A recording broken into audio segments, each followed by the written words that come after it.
hikers thought they were following the right path until one wrong turn led them into something deeply unsettling. In this video, we'll go through 6 most disturbing hiking encounters ever caught on camera.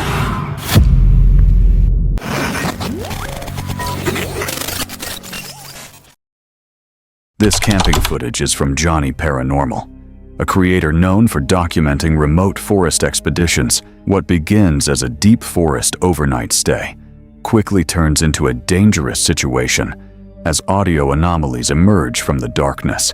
Heavy footsteps begin tracking the camper's position, and physical sensory disturbances escalate throughout the forest. Deep within Aokigahara Forest, the silence is broken by a faint, disembodied male voice heard in the distance. The sound is unclear but distinct enough to suggest human presence far beyond visual range. Almost immediately after, heavy footsteps begin moving through the forest floor, approaching in a direct line toward the camper's location. The increasing proximity of the sound creates the impression of being actively tracked through the dense woodland.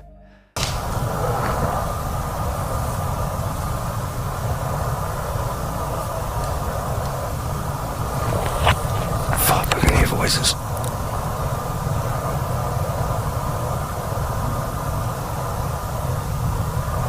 I can hear someone talking.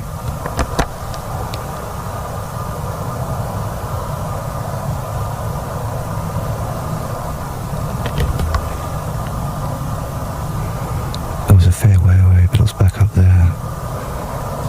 It was a man's voice.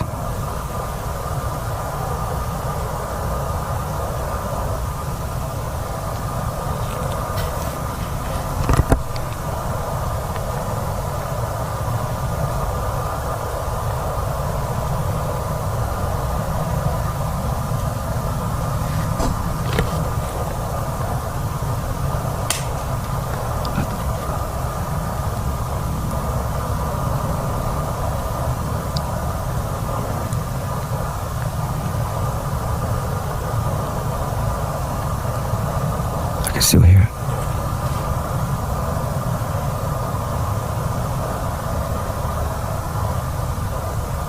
Yeah, I can hear footsteps heading down here.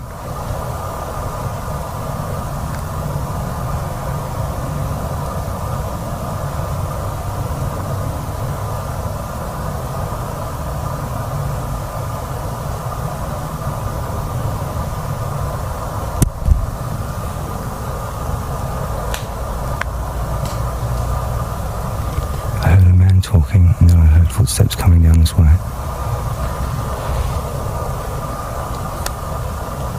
The situation escalates near the campsite perimeter as heavy, deliberate footsteps appear just outside the boundary of the setup.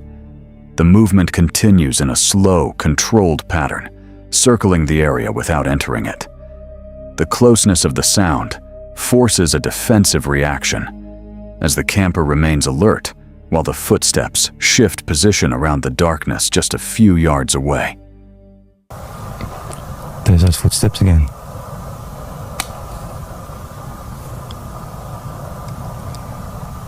They weren't that far away this time.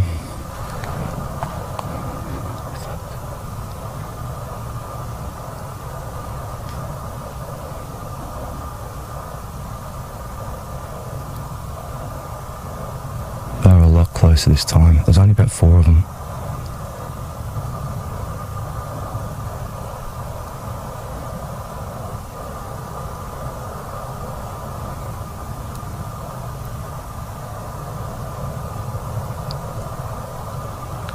I heard them up where I could hear that guy's voice talking, and then I just heard them then, but they were like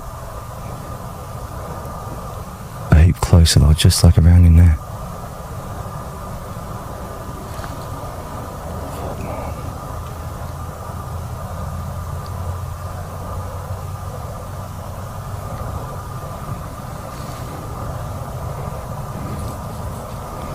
At least let me come back on. Thank God.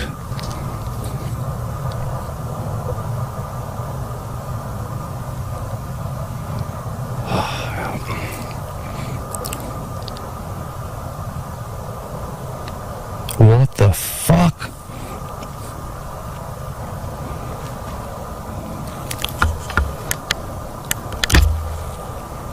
doing it again. Bullshit. Not fucking here. Later in the forest, the environment shifts abruptly. A sudden freezing temperature drop spreads through the area, followed by a strong, foul odor resembling decomposing organic material. The intensity of the sensory change creates immediate physical discomfort, making it difficult for the camper to remain in the area as the conditions rapidly deteriorate.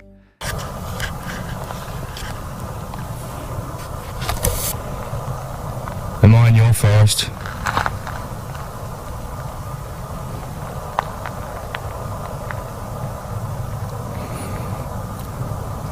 Guess what I can smell now?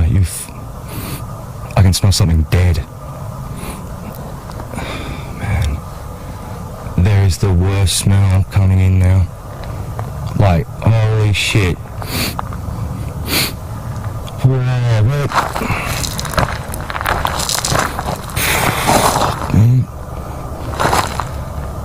The worst, there's no wind. The worst smell is coming in right now, and it smells like something's dead.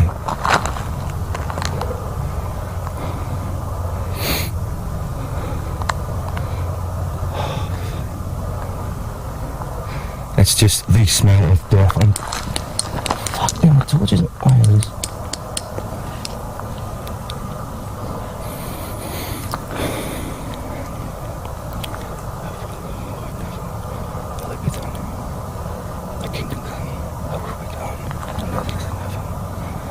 This day, our daily bread.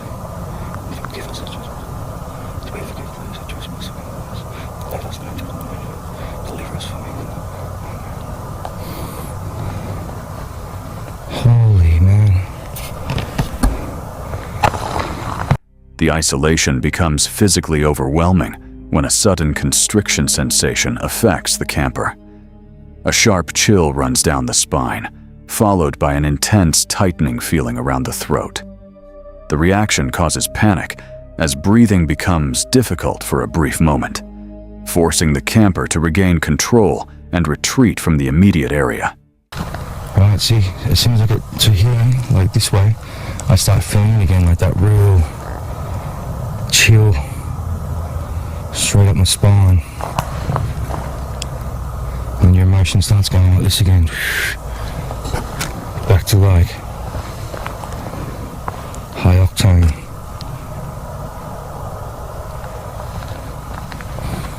And it just gets stronger and stronger. Like, whoa. And it was that tree right there where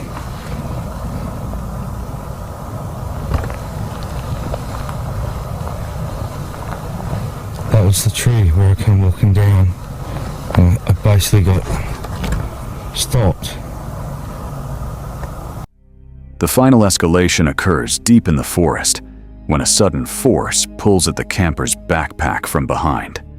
The impact is strong enough to interrupt movement and destabilize his balance.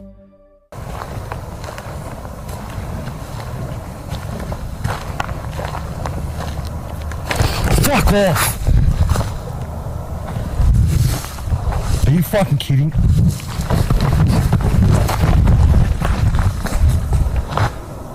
Holy fuck. Something just pulled my backpack.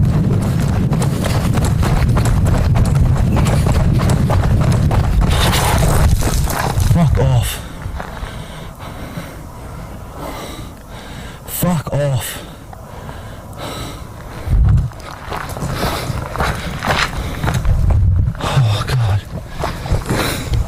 With no visible source identified, the camper immediately flees the area, abandoning the location entirely as the physical interference continues without explanation. The camping trip ends in complete distress as repeated tracking sounds, physical sensory attacks, and direct physical interference force an emergency exit from the forest. This camping footage is from The Bell Explorers. A creator known for documenting remote forest stays in areas associated with unexplained nighttime activity What begins as a routine walk through dense woodland quickly escalates into a dangerous situation as movement appears on the trail. Unidentified figures emerge in the darkness, and the group becomes increasingly isolated from their exit route. The situation changes suddenly when heavy, independent footsteps are heard moving through the brush ahead. In the darkness, a solid human figure appears directly on the path, completely blocking the way back toward the vehicle. With no clear alternative, the group is forced to divert deeper into the overgrown forest, losing their original route in the process. What was that noise? I can hear someone walking. Joe, this is creeping me out. I can hear someone walking. Oh, I just heard a knock again. Yeah, I don't know about this. This is get. Shit, Joe! What's that? What's that? Shit! What's that? Fucking hell! Fuck that! No, Joe, we got no. The fucking car's over there. Oh, fuck. Shit! What are we gonna fucking do? We're gonna have to chance it, aren't we? Oh fuck! That's the car. You're fucking joking, aren't you? Did you see that? Yeah, there was definitely something there. I swear, it looked like a person. It did look like a person, didn't it? Walking across.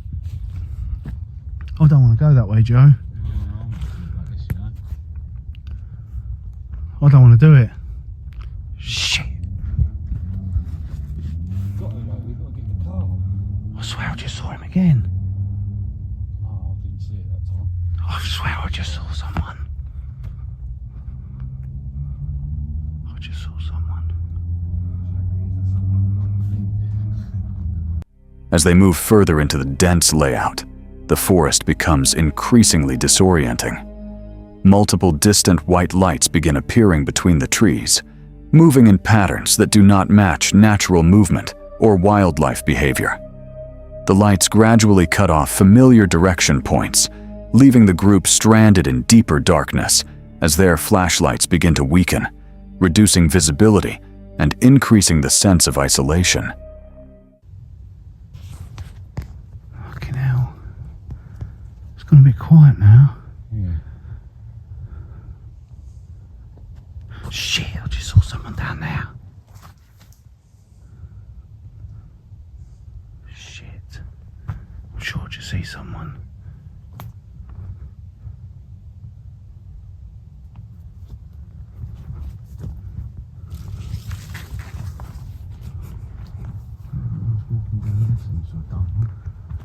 Fucking some lights then, all those lights. Some lights coming. Shit.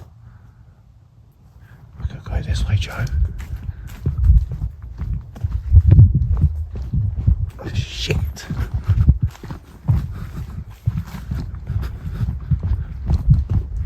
Fucking hell. What are we gonna do, Joe?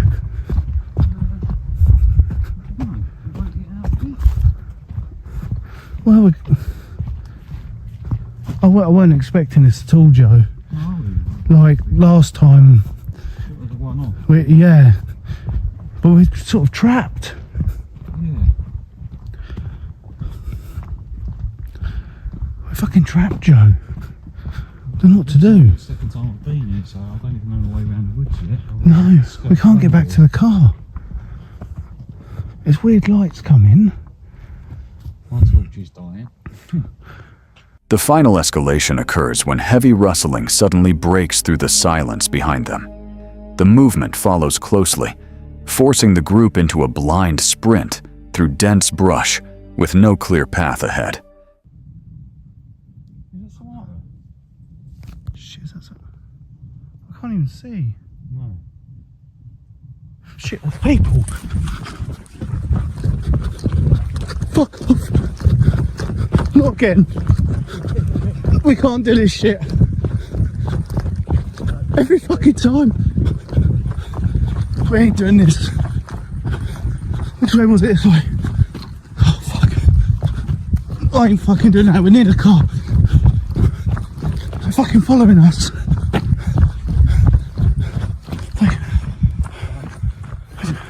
Shit.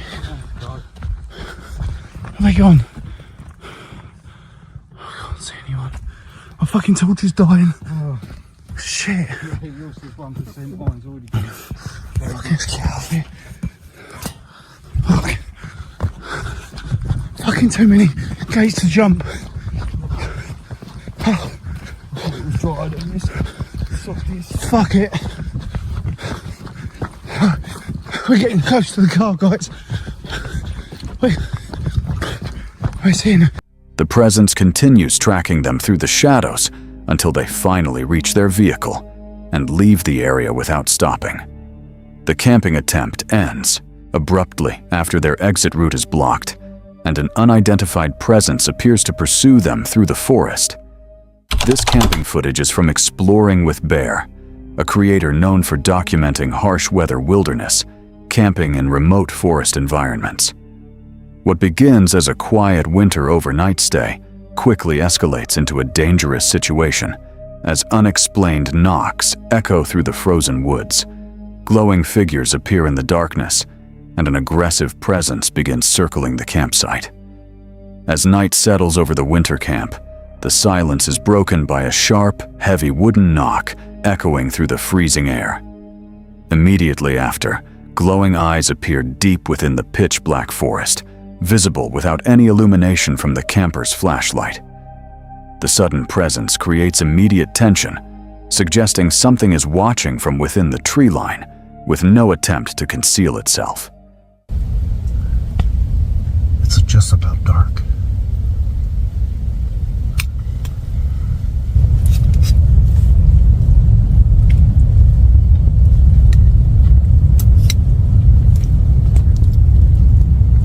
Oh! Oh, did you guys hear that? Wait a minute. Is that eyes too? That was a knock. That was a knock, but there might be eyes out there.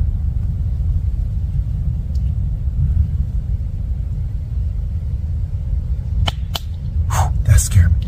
That was... Holy smokes. No way.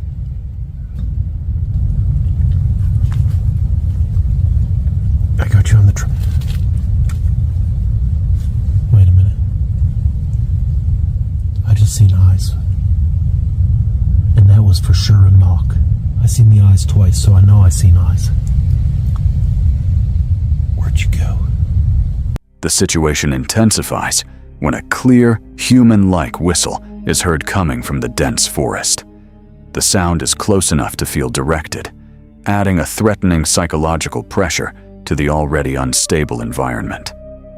Recalling earlier signs of a possible predator in the area, the camper begins preparing the perimeter in complete darkness, treating the situation as an active threat nearby. Is it snowing again?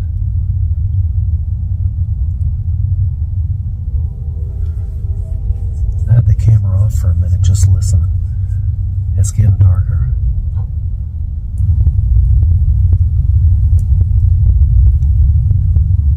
What was that?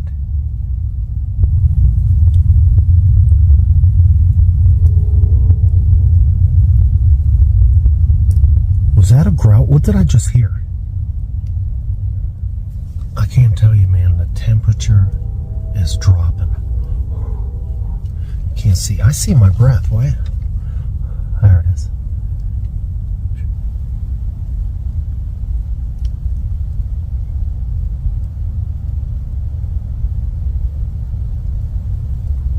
Man, I keep hearing crap.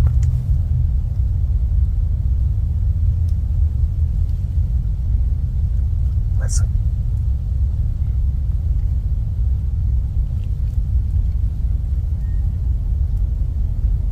Is that a whistle?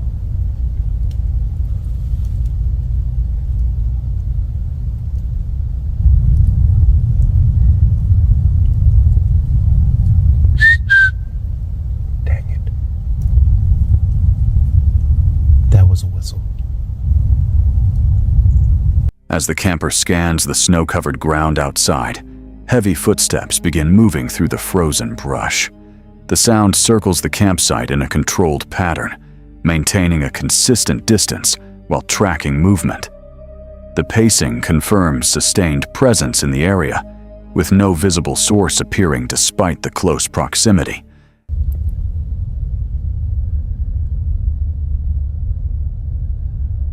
Wait a minute.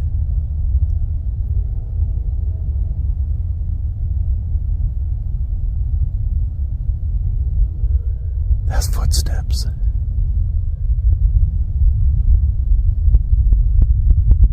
That was footsteps.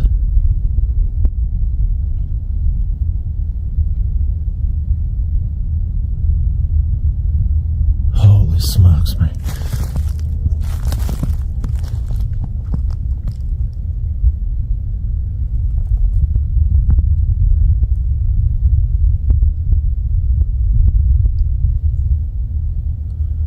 Ooh.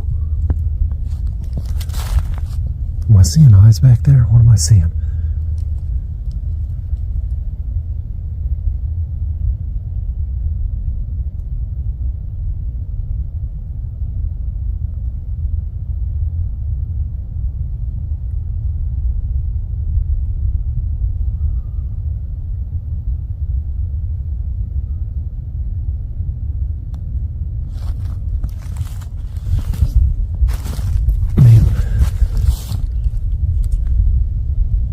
Inside the tent, the situation escalates further as footsteps approach directly to the fabric wall. Moments later, a solid object is violently thrown against the exterior, striking the shelter with force. The camper reacts by arming himself and verbally warning the unknown presence, while the movement continues around the perimeter without revealing its source. There's somebody walking.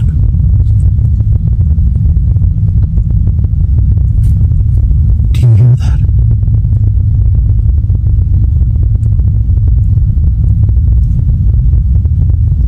There's somebody walking out there.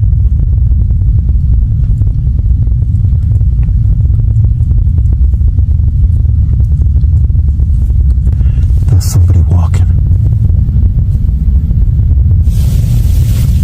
Hello? Oh! Yes. Oh! Oh! Dang it! Hold on.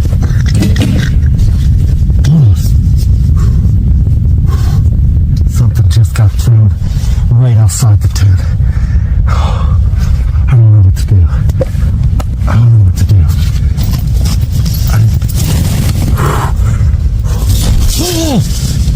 No, I'm armed. Hey. Damn it. Damn it.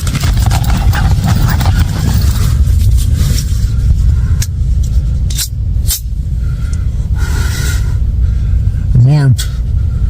The final escalation occurs when a massive impact suddenly erupts near the campsite. A large tree is thrown directly into the area in front of the tent entrance, destroying equipment and blocking the immediate exit path. Freaking attacked the camp. Literally right outside the door.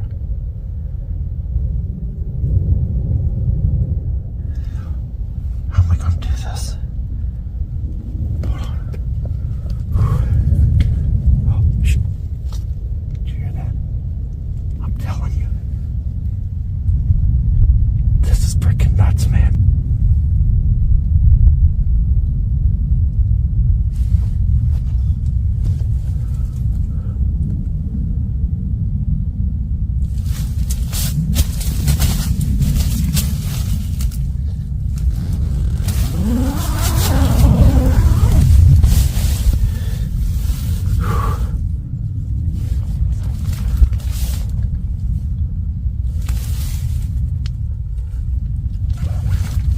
Holy smokes, there's a tree there.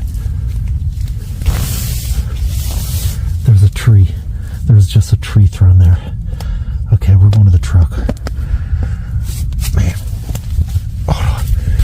Damn it, how am I going to carry all this at once? And move fast.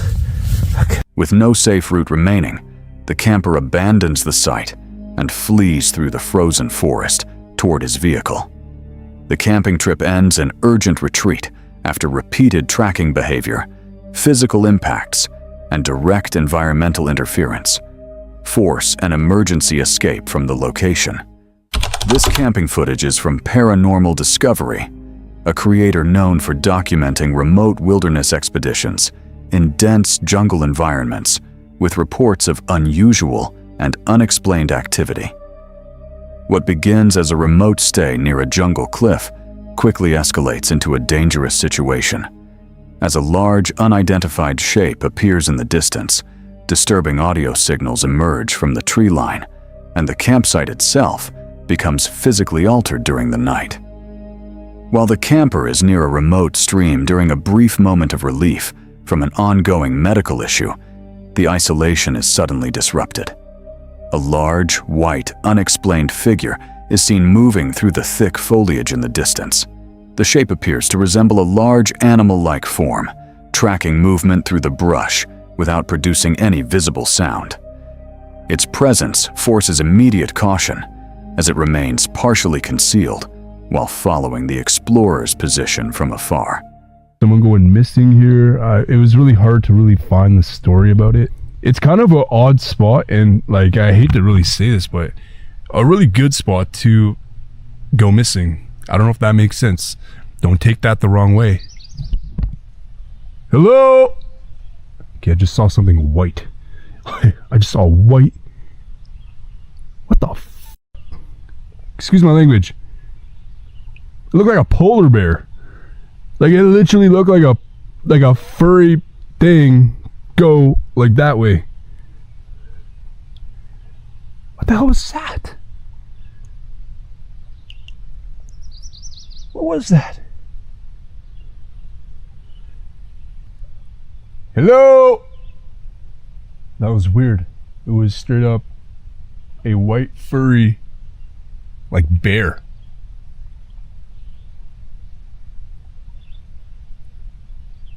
Okay.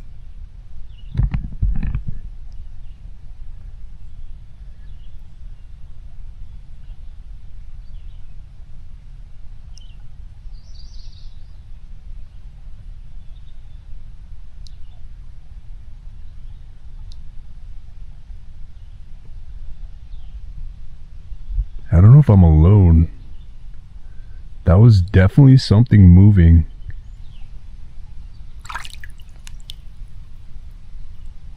Yeah, I really don't feel like I'm alone. Like I know what I saw, and that was an animal of some sort, a white animal.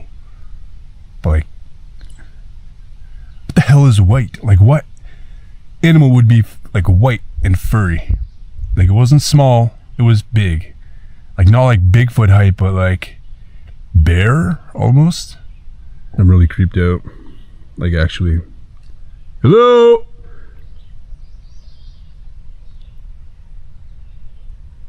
Later during the night, the atmosphere around the campsite shifts dramatically. A clear whistling sound begins to emerge from the pitch-black tree line, repeating a consistent pattern with unnatural precision. The sound appears to originate very close to the campsite, creating immediate tension and forcing the camper to withdraw toward the main base area in response to the increasing proximity of the anomaly. This is kind of... This light, it's not good with this camera. Oh my god.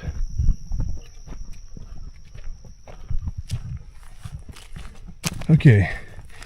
Kia's in here. You good, babe? Good girl, good girl. Okay.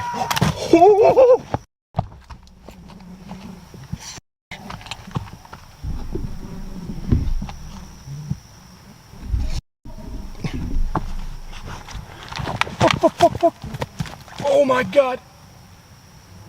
Oh. Who's there? I gotta get out the night vision. What in the actual hell is happening, guys? Like, it's right there.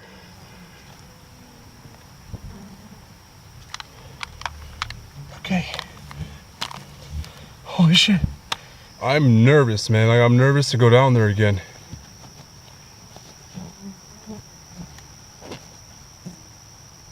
It really didn't start up until like now. Upon returning to the main campsite, the team discovers that their setup has been physically displaced. The tent has been moved entirely from its original position and dragged across the clearing, leaving disturbed ground and broken stakes behind. As they approach, movement is observed beneath the fabric of the tent, suggesting something remains inside. The situation escalates as the camper issues warnings while preparing for a possible physical threat within the structure. Took the tent. What the fuck? Oh my. What the fuck? Can you see that? Why is it over there? Why is there a tent over there? Hello? Someone in our tent? Kia, what the fuck?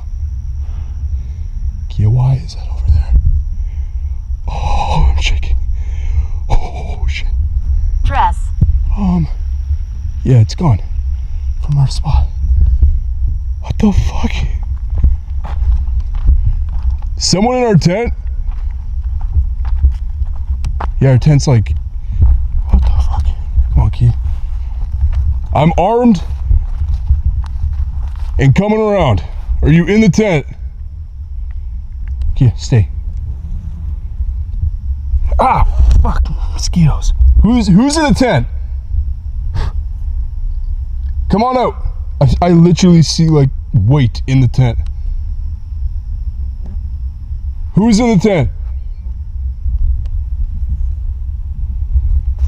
The noise was him. What noise?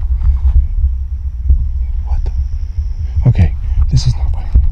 Whoever's in the tent, come on out. I'm actually armed, and I will hurt you if you try anything on me. Who's in the tent?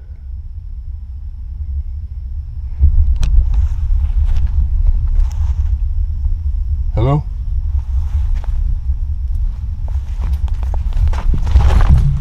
What the fuck? What the actual fuck? Kia, what the hell? What are you looking at? What are you looking at? Kia, what are you looking at? Someone's hiding? Yeah? Is someone hiding? Hello? If you're a person trying to play a prank, it's not funny. Knox. Tree knocks. It's not fucking funny. Okay, Key. Holy shit. Hopefulness. It's not fucking way, Key. The expedition ends shortly after, as the team secures the area and abandons the location due to repeated structural interference and persistent, unidentified presence around the campsite. This video comes from YouTube creator Jasco, where overnight wilderness investigations and remote forest explorations often lead to disturbing encounters in isolated locations. What begins as a nighttime expedition into a remote forest quickly turns into a terrifying ordeal after aggressive movement in the darkness. Unexplained responses, phantom voices, and strange activity begin surrounding the team. While investigating alone under night vision, one team member enters an unusually silent section of forest where even the normal sounds of wildlife seem to disappear.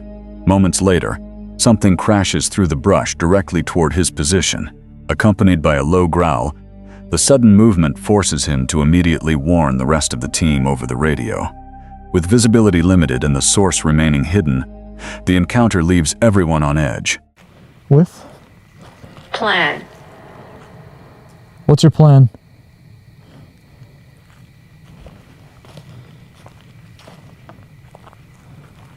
Okay.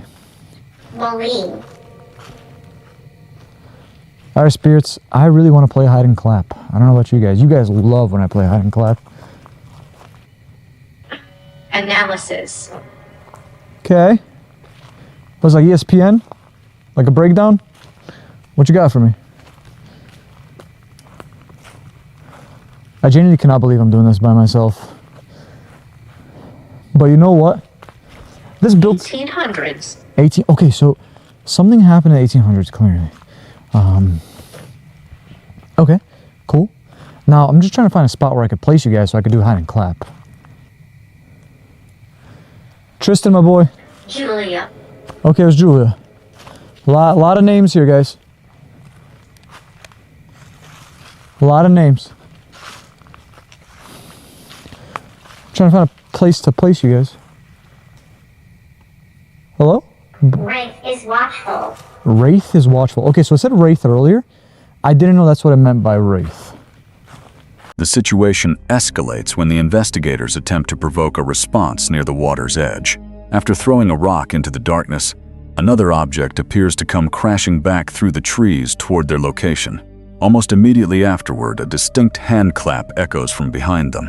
The sequence creates the unsettling impression that something unseen may be actively responding to their actions. Kobe! Go ahead. Whoa, what the Yo. Correct. Correct. Okay, thank you. You genuinely threw something at me. What the fuck? There's an owl in the distance. Okay. Should. Shed? Owl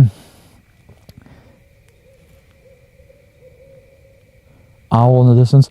I think owls symbolize something nice, right? Definitely not death or anything. How about this? Witch's portal. Cool. A lot of people that died in the water here, they believed were witches. It's a crazy story. A lot. That was a clap right behind me. That was a clap like right here. Chris! Holy shit, he's so far. Never mind! Bro, that was right behind me. As the team heads back toward camp, a disturbing vocal anomaly suddenly breaks the silence. A voice from the darkness clearly calls out one investigator's name. The voice sounds remarkably similar to a teammate, yet a quick check reveals the person it resembles is nowhere nearby. The unexplained call leaves the group questioning who or what may have been watching them from the forest. I just heard my name being called from down the trail by Chris. But Chris is in that direction. Chris! But if he's down there, then... What the f***? Yo! Who's down there? Hello? Bro, that bird, owl. I'm going back. I definitely just heard my name. Sound like Jazz. And it definitely sounded like Chris. Oh my god. I'm gonna keep this behind me. I swear if I just seen someone like running after me, I'm pooping my pants. Shooting this gun. But listen guys, the gun's more for animals. There's bears and shit out here. Later that night, a loud impact strikes the side of a locked vehicle. When investigators inspect the exterior, they discover what appears to be a large handprint near the area where the sound originated. The discovery is particularly unsettling because it suggests something approached the campsite without being detected. That genuinely sound like a thump on the side. I'm just trying to see if there's any sort of like, whoa! This is what I mean. This place is so fucking loud.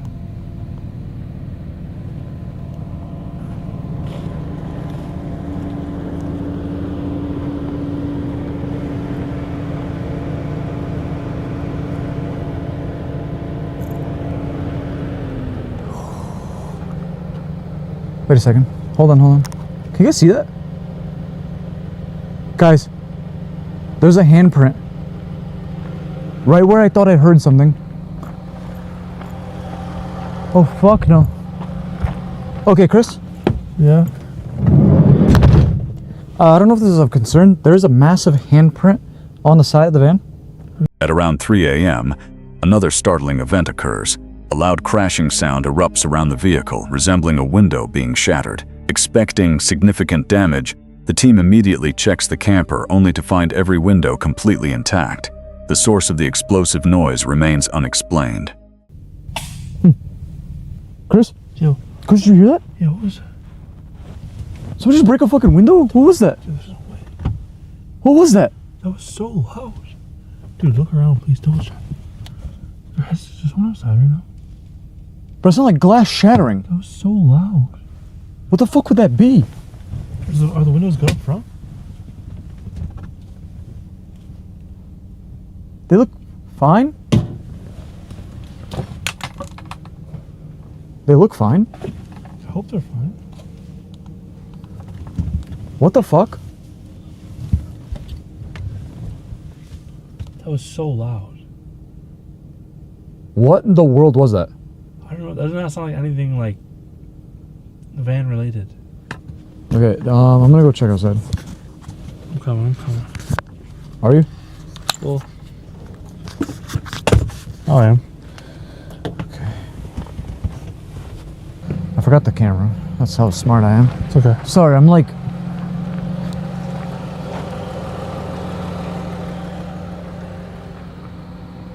The investigation reaches its climax when a sound resembling a gunshot echoes from the nearby tree line. Moments later, a bright moving light appears outside the vehicle and begins shifting through the forest. Believing the situation may be escalating into a genuine safety threat, the team abandons the area and rapidly retreats from the forest.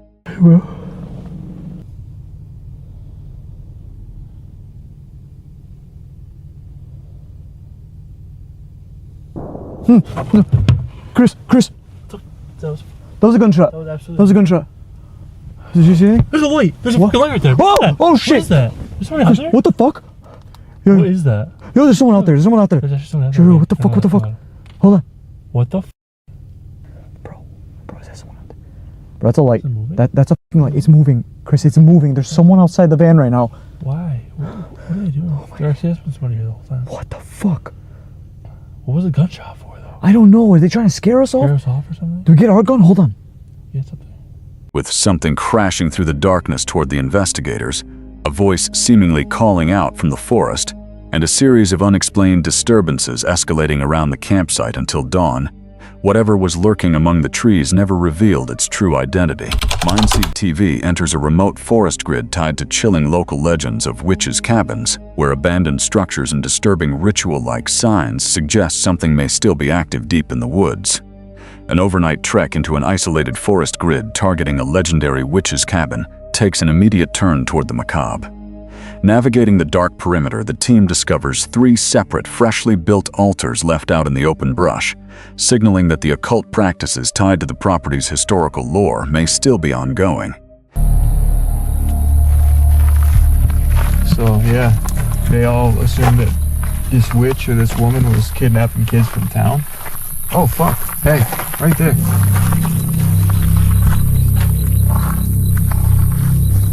Oh, way over there.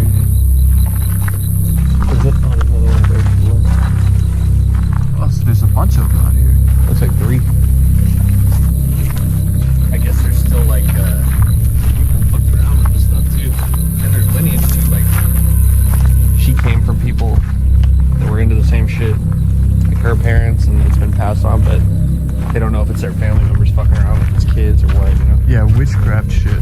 I know there's a lot of videos out there titled Gone Wrong, but honestly, that's the only way you can explain this episode. The physical tracking uncovers a disturbing warning sign as the investigators approach the 3rd structural cabin. Laid out in the grass near a dual-entry door frame is the fresh carcass of a sacrificed animal, accompanied by a hand-carved spike tightly wrapped in twine, an unsettling sign that sharply raises the team's fear and caution. Ooh, it's got bombed by it. Okay, this one's kind of awesome too. Yo, what the fuck is that? And as I got closer, I realized that it was a dead animal.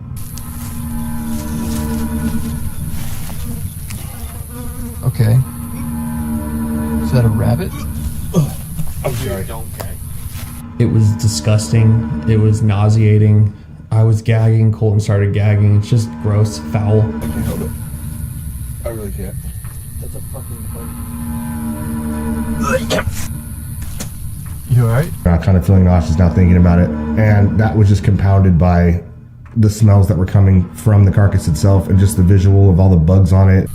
Oh, bro. You see this? What? What's that? But then I saw what looked like almost a spike, like a hand-carved spike, but it had twine as a handle. It's like a fucking shank. Where? Oh my god. Look at that. What the fuck? That's like a fucking homemade little dagger. Yeah. Dude, that's fucking disgusting, regardless. Fucking stinks a little. There's flies all over you. Inside the main cabin, the structure becomes increasingly claustrophobic and disturbing. As lights scan the upper rafters, rows of wire animal cages and handmade trinkets crafted from sticks and jars are revealed hanging from the ceiling, reinforcing the sense that something ritualistic is tied to the location. Oh, dude. What do you got up there? Shit. Weird shit. Like what? Like hanging shit. What kind of hanging shit? Here, I don't know if we should go up here, honestly. Why? A bunch of just weird stuff hanging from the ceiling. There was like trinkets made out of sticks. Obviously, it looked like some form of witchcraft. There's like a bunch of shit hanging from the ceiling and there's jars. Hello?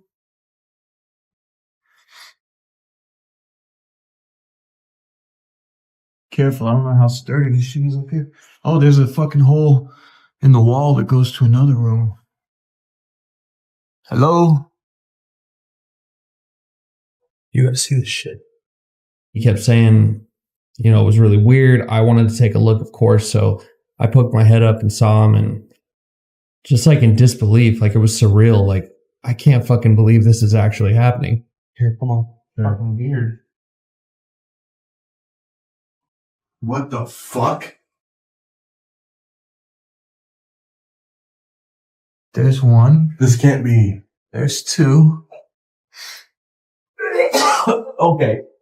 The whole environment was just foul and disgusting. The amount of flies up there was just crazy. They're flying in your fucking eye, your ear, all over the place. What the fuck is that? Ugh. What is that, dude? The smell was so bad. I don't think that any of us could have been prepared to walk into that.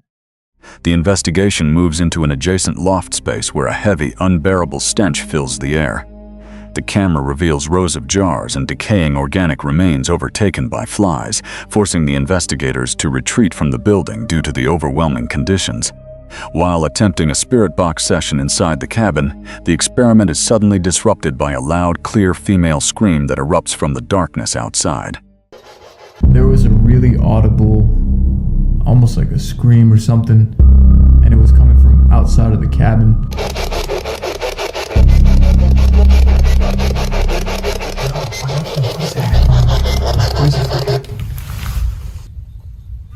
What was that? That was loud. From over here, outside, right? Hang on. Shh. We muted the spirit box and we started listening, and we heard it again, but this time it sounded a little bit closer.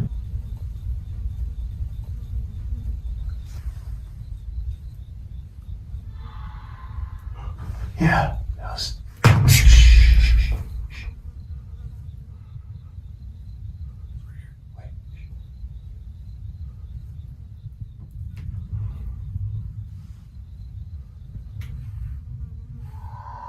Oh, whoa.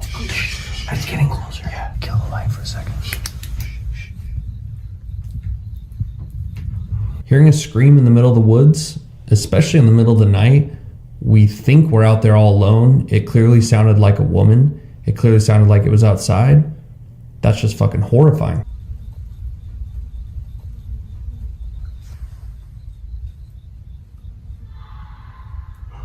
Yeah. That was...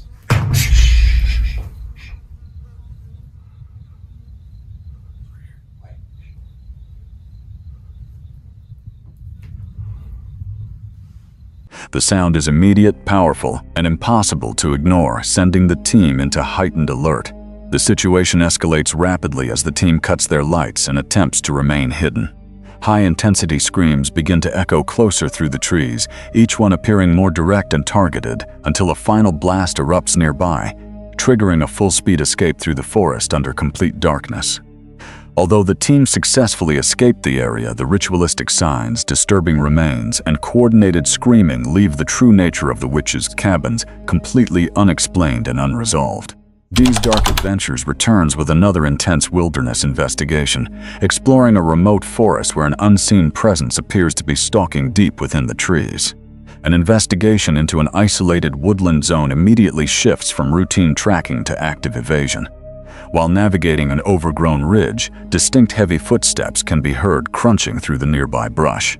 Realizing an unidentified entity has closed the distance, a heavy branch is grabbed for protection, before a rapid retreat begins down the trail as the movement continues nearby.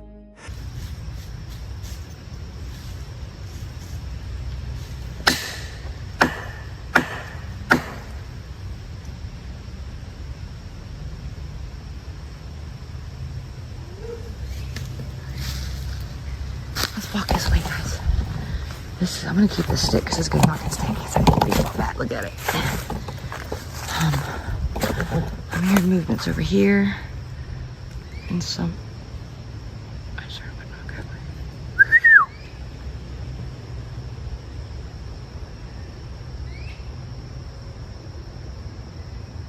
All right, we're gonna walk a little bit that way, and when it gets darker, I'm gonna come back because I'm gonna know here. But I want you guys to look. I want you to see how they've. That was right there. The psychological tension quickly turns physical after a heavy storm rolls through the timber. Near a sheer drop-off, structural wood knocks are used to signal the surrounding forest. Instead of a response, an unidentified projectile is suddenly hurled directly from the tree line, followed by a dark mass visibly shifting through the dense foliage just beyond the camera's frame. The tracking escalates dangerously while approaching a heavily dense thicket known for territorial ambushes. The silence of the forest is suddenly shattered by a massive cracking explosion deep within the brush, sounding like immense weight snapping heavy timber or attempting to block the only escape route.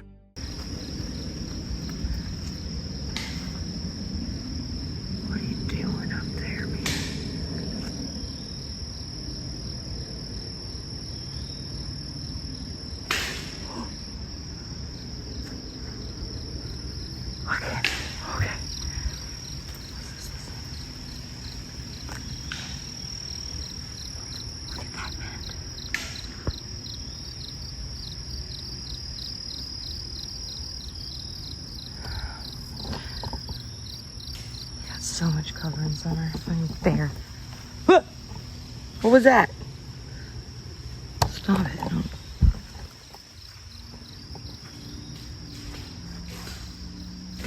Whoa. Sounds like he's trying to push a tree down. Not trying to, but going to. Or ripping one. I don't know. Okay. All right. I'm gonna get close to the edge because I know what they do here. They block you in. Near the water's edge, the investigation reaches a terrifying climax when a large, solid black figure is suddenly captured sprinting with incredible speed through the distant brush. The movement is aggressive, fast, and visible only for seconds before disappearing back into the terrain. Hey, little dude, relax, man. They're not gonna hurt you. They might treat you like a potato chip. Wait a minute. Whoa, look. Where's it at? How do I get it? No fucking way.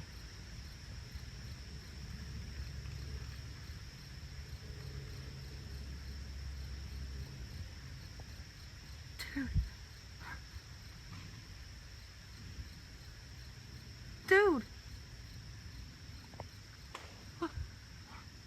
Where'd it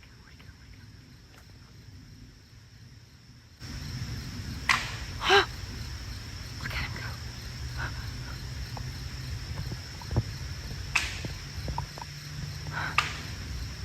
Okay, I'm trying to hold still. Ah! Okay, no. Where'd he go? There's one behind me, man.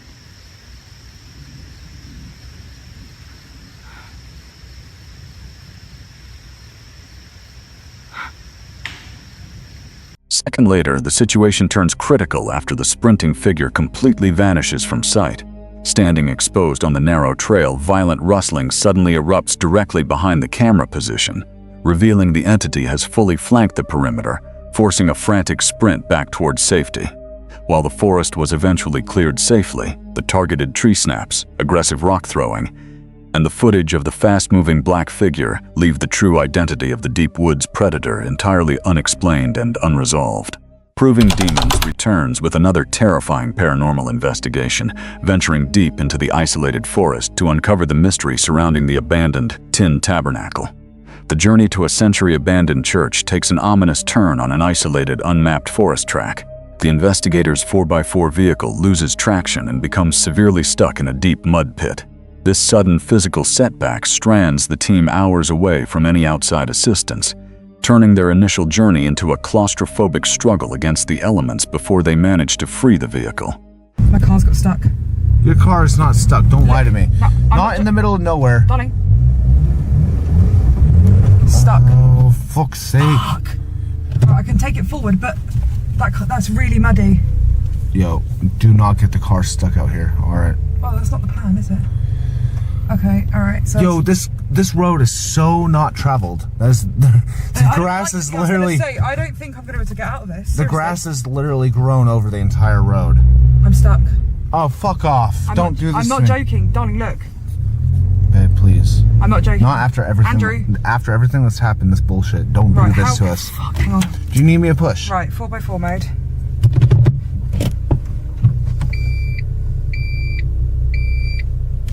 Okay. Right. Take it down the gear as well. No, she's stuck. You gotta be shitting me. What's 2? What does gear 2 do? Oh, Babe, no, I'm serious. Stop getting us stuck. Okay, Fuck. you can move forward. That works. Andrew, it's stuck. Listen, can you not just loop? Go forward. Go forward Look, and it's loop. sliding left. Yeah, it is. Go forward and loop around here. We'll be alright. Seeking answers within the decaying sanctuary, the team activates an audio scanner to check for any hidden presence. The silence of the abandoned structure is quickly shattered by an explicitly hostile multi-syllable response cutting through the white noise. The localized audio anomaly immediately spikes the team's paranoia, suggesting that something in the darkness is tracking them. Hello, is there anybody here? Hello?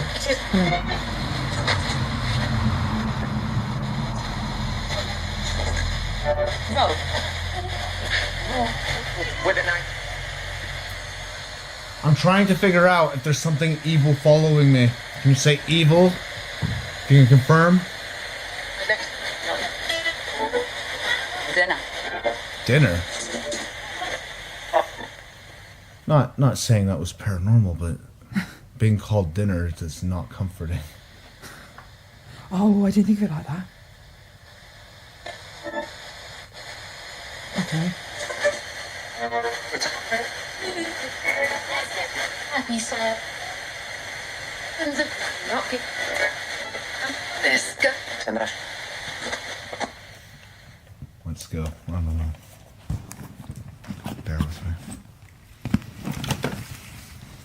There's very little signal in here, so obviously the spirit box is not at its most pristine. Yeah. Right.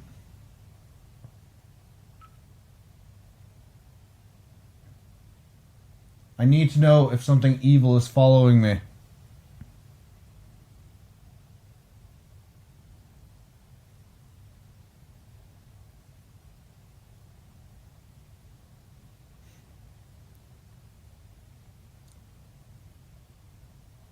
Who is in the church with us?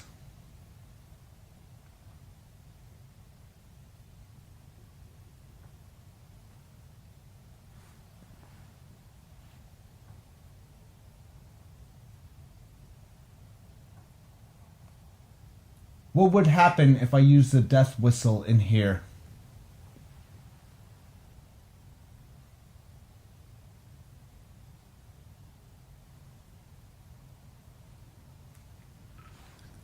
I was going to say, was it just me or did you hear loads of tapping? Lots of I didn't want to tapping. say anything and Yeah, obviously yeah. just disturb the recording. But the bars are moving as well. I was watching that shit.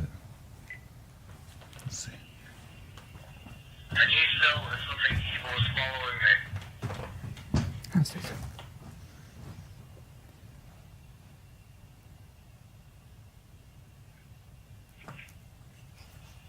Hold on.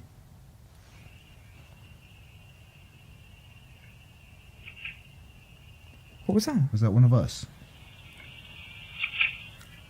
Hold on, hold on.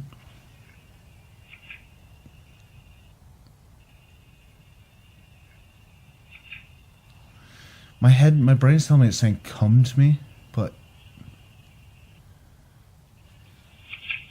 Oh, hold on. Like, come to me? I don't know. It sounds like that. There's movement outside. Who is in the church? Bring back. Yeah, don't say that. I just had something move out there. Oh, come on. No, I'm being serious. Okay, it's fine, it's fine.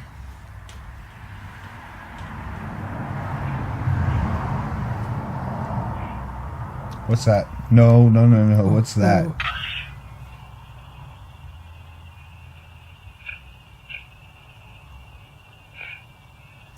Holy shit. That's a voice.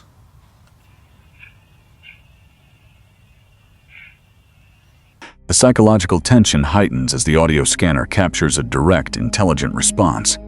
A clear, full sentence manifests through the static, specifically addressing one of the investigators by his actual name. This targeted verbal anomaly leaves the team visibly shaken, confirming that whatever is lurking within the structure possesses a precise awareness of who they are. You're gonna fucking hate me?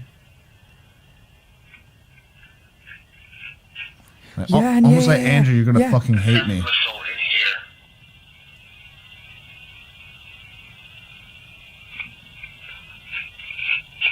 here. Andrew, Oh you're my gonna god, I can hear the hate fucking hate me Andrew, really you're clear. gonna fucking hate me.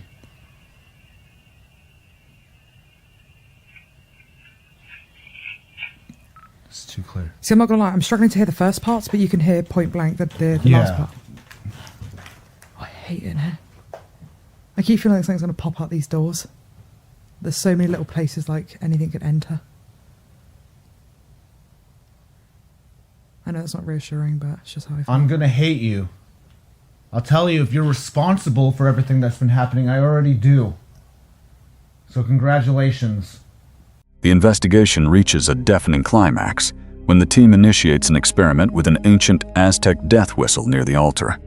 The moment the piercing, skeletal shriek echoes through the church, a violent, heavy crashing sound suddenly erupts from the back doors, mimicking a frantic physical reaction or a sudden retreat through the structural debris. I'll try my best. Okay. Ready? Yeah.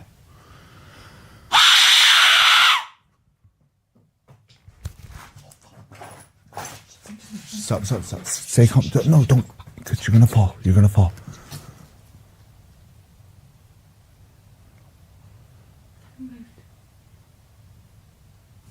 You don't think it would have been a rat or something, do you? You're scared of a rat? Can't see any animals in it. There's Take the light, take the light, take the light. Where's the death whistle? Shit.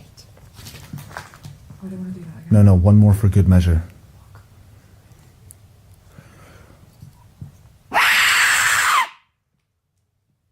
That actually almost made me deaf. I'm shaking so badly right now. Quick. Where's my recorder? Where'd I put my recorder? Yeah, I found it. Hoping to escape the suffocating energy of the interior, the investigators retreat into the completely overgrown graveyard outside. Instead of finding relief, the background audio picks up a sequence of harsh, low-frequency whispers commanding them to follow. The chilling vocal tracking suggests that the unseen presence has breached the church walls and is actively following them into the brush. Come with me now. Shit. Shh, there's a noise behind you too. With me now. Okay.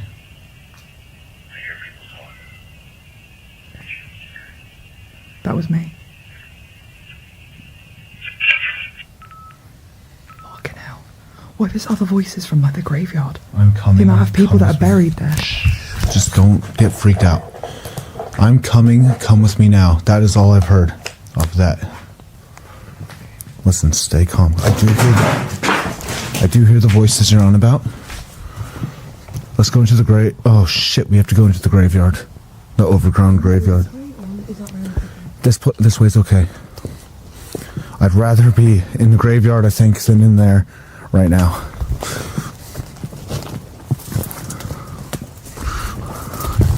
Fuck.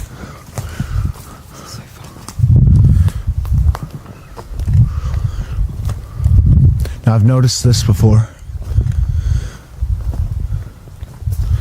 I just want to know what it is.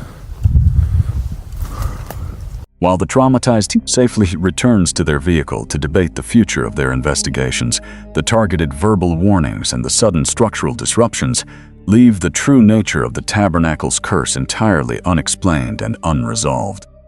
Lisa's Escapades ventures deep into a heavily flooded swamp system along the Florida Trail, where strange sounds, sudden animal panic, and unexplained disturbances suggest something massive moving through the wetlands. And trek into a heavily flooded swamp environment immediately takes a bizarre atmospheric turn. While documenting a remote game trail near the Florida Trail, the researcher notes the sudden, persistent sound of distant drumbeats echoing through the trees for several minutes, accompanied by a heavy, foul odor resembling rotting trash that rapidly spreads across the standing water. So I keep hearing drum beats off this way. Now there is a road out here, but the drum beats I keep hearing have been for about maybe 8 minutes now. So I don't think it's a car going by. And there's no places to park around here, so that's kind of odd. We'll see if we hear it again. I'm smelling something really nasty. It could be the standing water, but I don't know, it smells like trash. I just saw a beautiful hawk and I didn't get it on camera, unfortunately. Looks like the pigs are having some fun through here.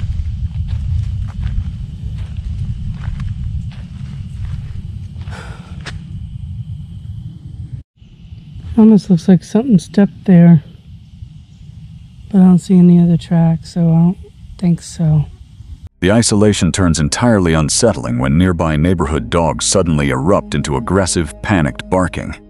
The frantic growls are immediately preceded by a loud, structural thump echoing out of the dense brush, signaling that a large, hidden presence has violently startled the local animals. I hear dogs barking at something. And it sounded like there was a big thump, and then they started barking. Like a growl, too.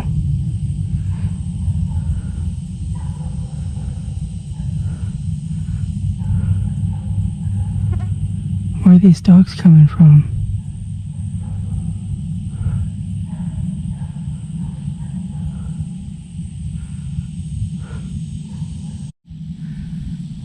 Man, they were upset over something. It looks like straight through here, it looked like something big walked right through that grass. Because it's all mashed down. Go see if I see some prints.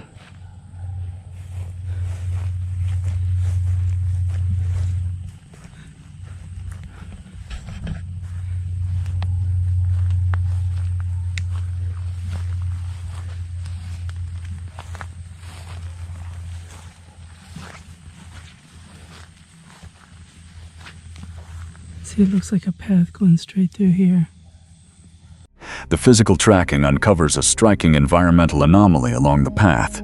The researcher discovers a freshly broken living tree blocking the trail that was completely absent during her first pass. The break appears forcibly snapped in the opposite direction of its natural lean, immediately followed by the sound of heavy movement crashing through the nearby undergrowth. So when I came through here the first time, this tree limb was not here, and it's broken off at the bottom, and the only tree that matches it is that one. But I don't see any new break in it, and the break is pointing this way when it should be pointing that way if it came from that tree. All the rest are pines, so that's kind of odd, and it wasn't there before. It's alive too, it just happened.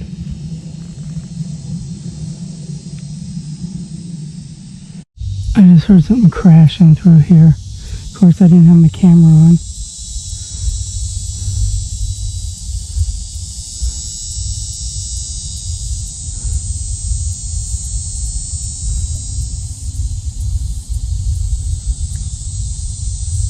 The investigation reaches a terrifying climax as unseen movement closes in from multiple directions.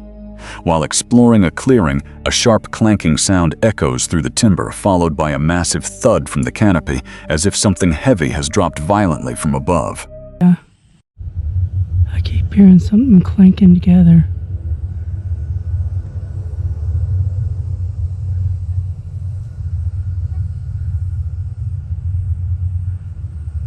Some blackbirds that just flew across scared the crap out of me. Oh. You can see them up there in that tree.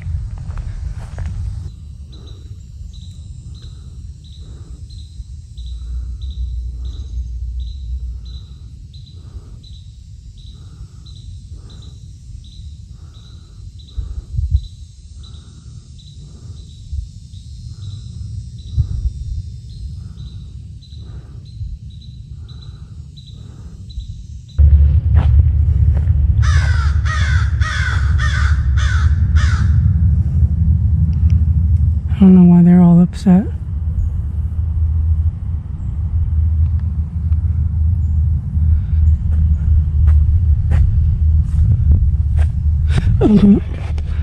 No. What the heck was that? I heard that jumping noise again.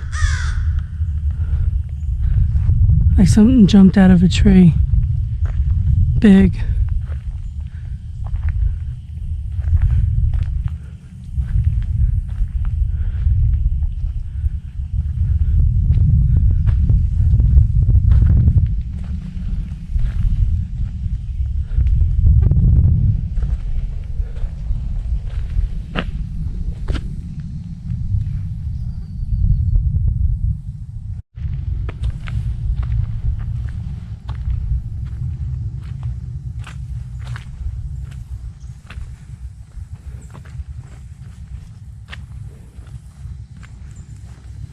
Like the swamp kids were here, little raccoon prints.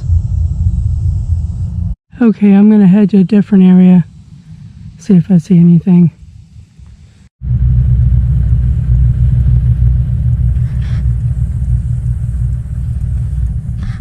So this is weird. This was a campground, but you're no longer allowed to camp here.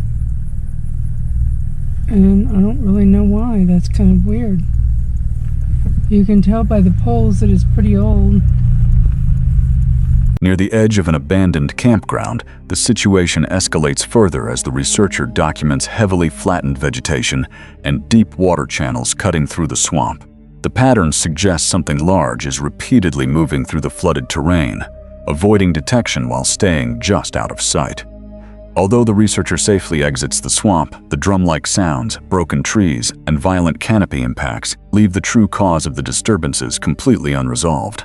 Exploration Unknown explores a forgotten 100-acre farmstead hidden deep within the isolated wilderness, where decades of silence still surround the abandoned property. The solo 3 a.m. Challenge begins deep within a sprawling 100-acre wilderness where an old farmstead lies completely forgotten. Moving through dense timber in complete darkness, the investigation uncovers decaying animal pens and the remains of a collapsed chicken coop, immediately establishing an isolated and deeply unsettling atmosphere. You can see, I wasn't kidding about being in the woods. I'm coming up on some structures here. You have to kind of walk off the woods a little bit to get this place. It was over 100 acres of land. See, now I don't know that I got this the last time, but I will link the daytime video down below. Yeah, it looks like they burnt maybe trash or something here. Or this could have been part of a house. I don't know. Looks like chicken coops over here. This one looks to be usable shape.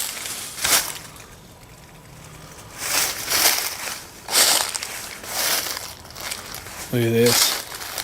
It's out here in the middle of nothing.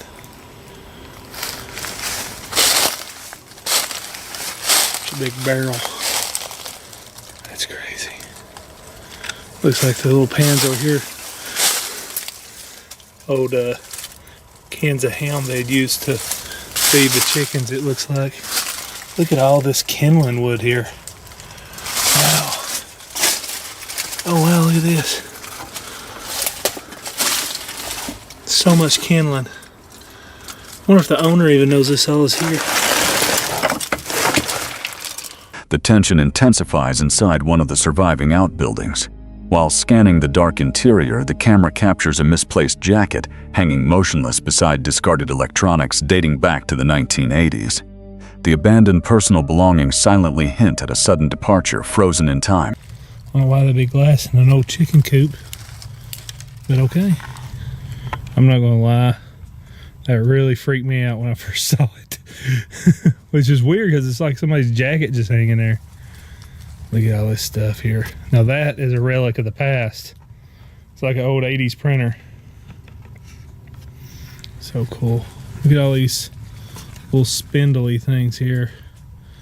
Looks like something that could be used on a turn lathe.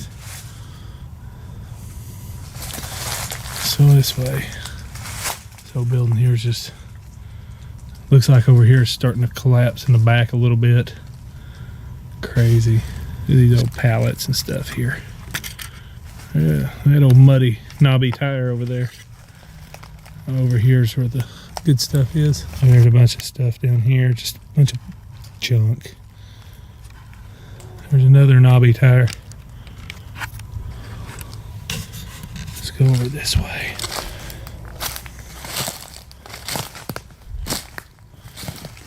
It's a big stack of wood. Actually looks to be good. It's like some rough cut barn wood there. Look at all this marble. Look at all that been cut. That probably is worth a little bit. That's a lot of marble here. Hidden deep inside a deteriorating stone garage, the investigation leads to a remarkable discovery. Beneath a collapsing roof rests a pristine 1953 5-window Chevrolet 3D100 truck, sitting untouched among the surrounding decay like a forgotten relic sealed away from the outside world. Okay guys, what is here in front of me? The 1953 5-window Chevrolet 3100. Now, I came here when I first started my channel. I'm not going to show you the paperwork here, and I filmed this place. Filmed this truck. And I made no bones about it. This is my dream truck. This is the truck I want. It can be fixed up, restored. It's actually got a really good body. I'll get y'all in here, show you the front of this thing. I mean, the body's in decent shape. Just needs a little cleaning. I am happy to say I found the owner of this thing. And I, yes me, have purchased the truck. The exploration continues toward the skeletal remains of the main homestead, now slowly consumed by heavy brush and overgrowth. Rotting porch columns and a collapsing roof frame stand as eerie reminders of decades of family history completely reclaimed by the wilderness. Really missed on this last time. There's the house. Looks like they're in the process of finishing tearing it down because they had siding on it last time I was here. Crazy. It's one heck of a doghouse here.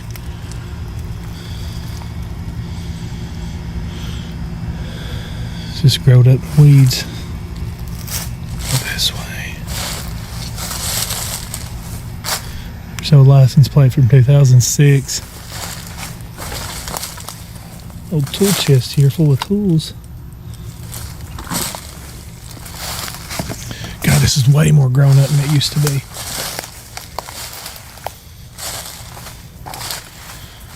really does not look safe up here. I don't think I'm gonna walk in there this time. It's just pretty much a shell. Looks like the top's falling down. Looks like somebody's been salvaging some wood out of it. See the old brick columns here? Just imagine the life that used to be here.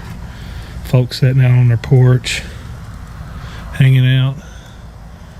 So much memories made inside this place. It's all gone now. Outside woods turlet. Okay, I made it to this little building here. That, my friends, was an ordeal. Whew. This looks pretty rotten. I'll be real careful here not to fall through it. I didn't even make it in this last time I was here.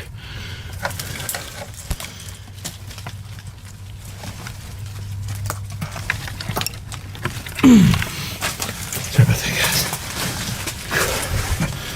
Good Lord. Look at that. Old dresser, look at that old chair. It's a really old rocking chair. Man, you can't get in here. So much junk. I was told by the owner of this place that this used to be an old picture framing shop. See some equipment there. And you see all the matting and stuff for it and the frames laying around. God, you can't even get back in there. There's dressers.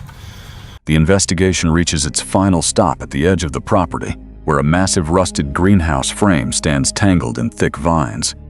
Originally relocated from a university during the 1970s, the structure still contains collapsed tables and hanging pots, leaving the true story behind the abandoned sanctuary entirely unexplained and unresolved. Whether the silence surrounding the abandoned farmstead was caused by the natural collapse of rural life, or something far darker hidden within the 100-acre property, remains a mystery lost deep within the woods.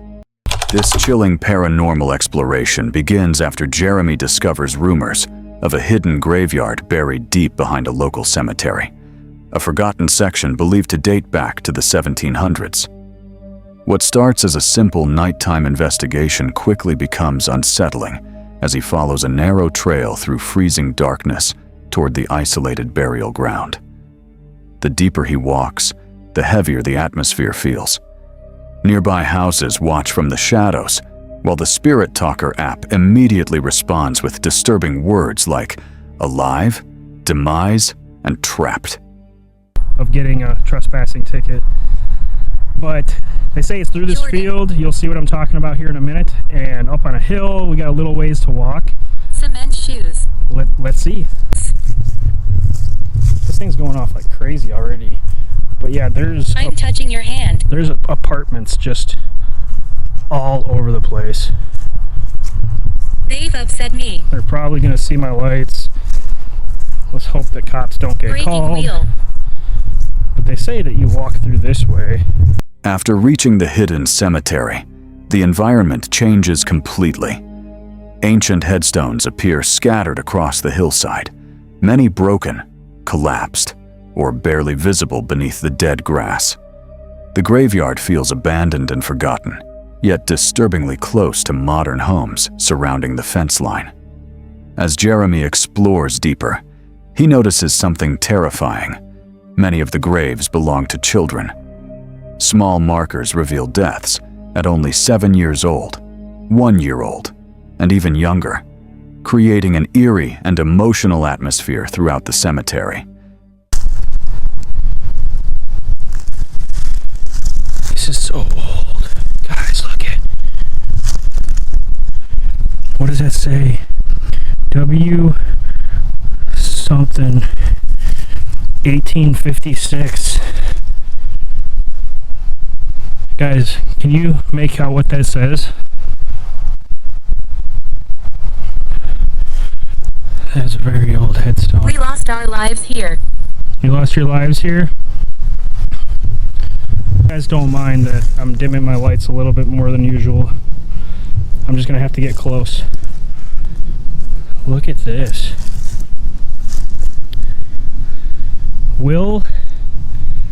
Efren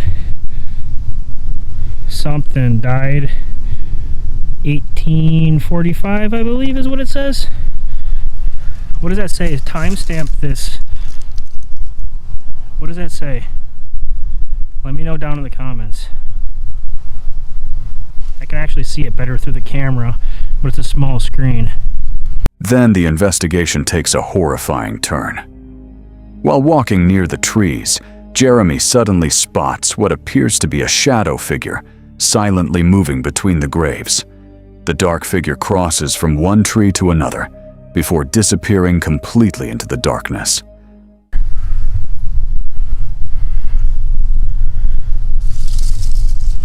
Charles something. These are really hard to make out, guys.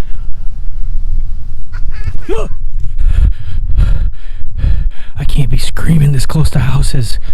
What was that? Shit. Oh, there's a shadow figure right there. Holy shit. Went right behind that fucking tree. Hello?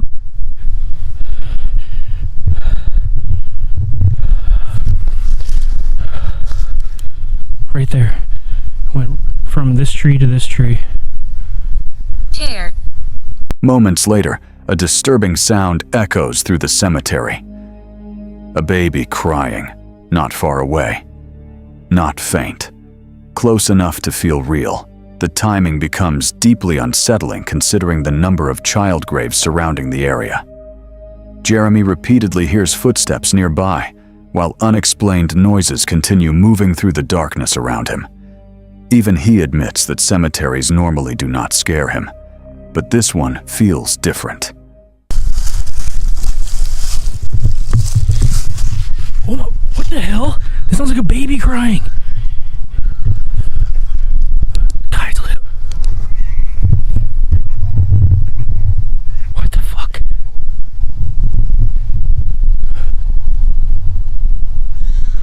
This sounds like a baby crying. What the fuck is that? Oh my god.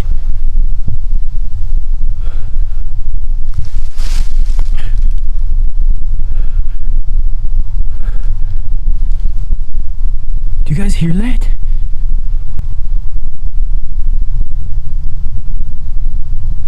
Spirits, what is that?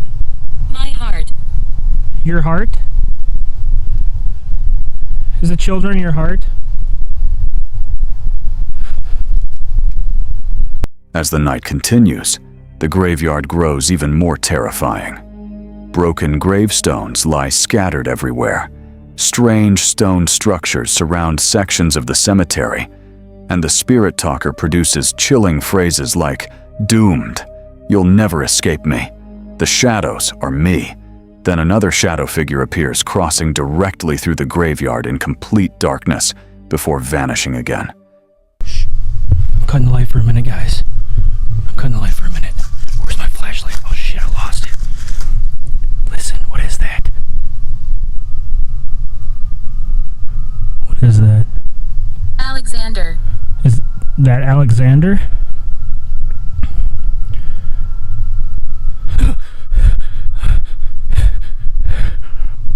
There's a shadow. I wish you guys could see this. There's a shadow figure right now. Oh my god, just walking right across the graveyard. It's all black. What the fuck? Holy shit. Okay, we gotta turn this on. The most chilling moment happens near the end of the investigation. A woman's scream suddenly echoes from the woods nearby. Seconds later, Jeremy's camera light completely dies, despite still having 85% battery remaining. The equipment refuses to turn back on, leaving the rest of the cemetery consumed by darkness, except for a small flashlight beam. I mean no harm.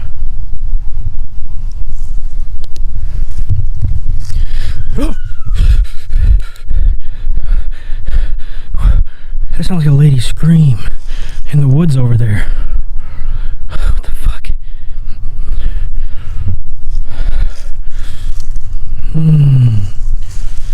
Right before the video ends, the spirit talker delivers one final disturbing message. tell people my story. By the end of the night, the hidden graveyard no longer feels like a forgotten cemetery. It feels haunted.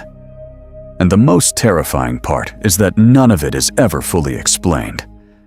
This overnight expedition into the Devil's Wood begins like a normal wild camping trip, but the setting immediately feels wrong. Deep inside this haunted forest, the woods are soaked, isolated, and wrapped around a dark river that cuts through the trees like a boundary.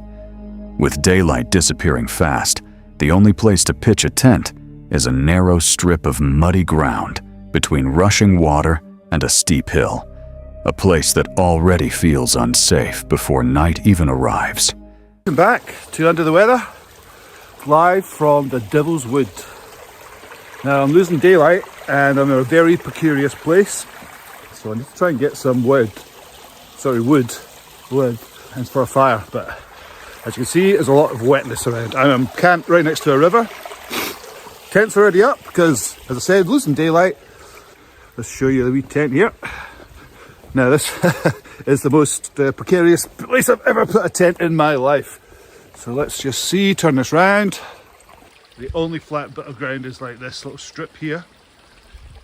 As darkness settles in, the forest becomes unnaturally black. Beyond the small circle of firelight, nothing can be seen. The river constantly shifts rocks beneath the current, creating noises that sound disturbingly close to footsteps. At first, it's easy to dismiss it as wildlife or moving water, but the deeper the night gets, the more the paranormal atmosphere changes. Every sound begins to feel intentional, as if something is moving through the woods nearby.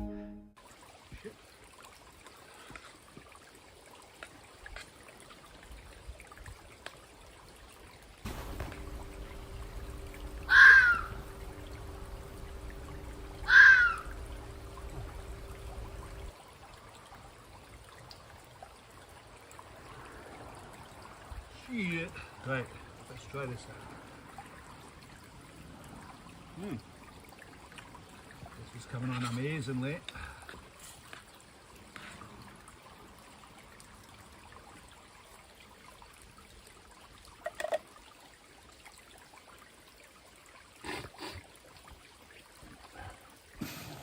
It's unbelievable how dark it is here. This is like crazy. Like outside my little circle, it's just pitch black. And as I said, I picked the stupidest spot, or bravest spot possible, because we've got the river on that side, river there, dangerous hill there. Let's turn you around. So literally muddy, slidey hill. Inside the tent, the isolation becomes oppressive. Scratching, movement, small impacts somewhere beyond the riverbank. Then suddenly, a loud noise breaks through the silence, stopping everything cold. Flashlight in hand, they listen carefully into the darkness where nothing should be moving. The fear no longer feels imagined, it feels close. 2 thumbs up for me. Right, time to get the shoes off and change a little bit. Hang on. Ow. Hang on.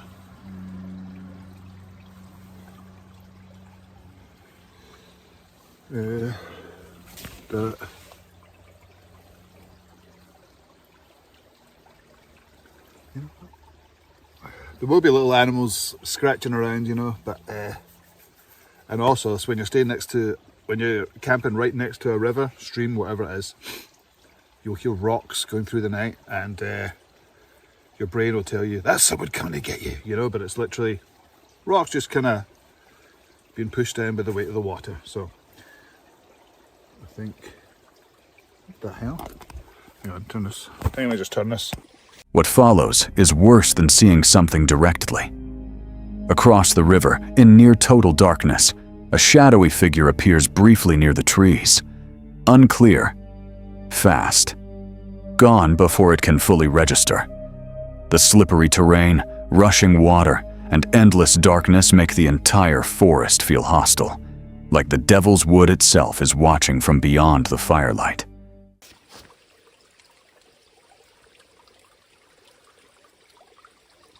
Hello, is there? Anybody there? Hello?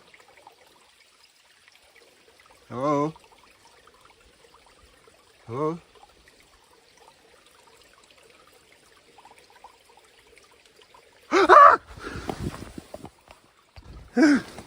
Oof.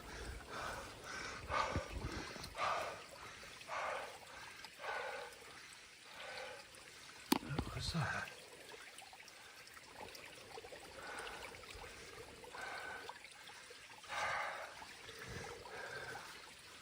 Right. I'm gonna go have a look. Hello? Oh, that's again. The rest of the night becomes a psychological battle against the unknown. Owls echo through the haunted woods, rocks shift beneath the river current, and unexplained noises continue circling the campsite just far enough away to never be identified. Nothing fully reveals itself, but that uncertainty becomes the real horror of the night. By morning, the Devil's Wood looks peaceful again. Fog hangs above the river, the trees stand silent, and the campsite appears ordinary in daylight. But after spending a night surrounded by unexplained sounds, darkness, and possible shadow figures, one thing becomes impossible to ignore. The forest never felt empty. It felt aware. This overnight exploration in a dark wooded park begins after a strange Randonautica intent.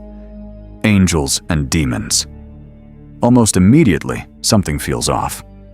Deep inside the forest trail, the atmosphere is heavy, silent, and uneasy, like the woods are watching. The explorer mentions earlier encounters with strange symbols, number patterns, and unexplained names like Anna, which already set the tone for something psychologically unsettling. Tonight we are actually trying another Randonautica intent, and it's been going a little bit weird.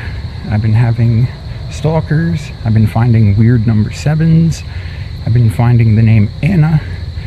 I don't know what any of this has to do with anything, so I ran another intent tonight, and of course I wound up on another trail. I don't know why.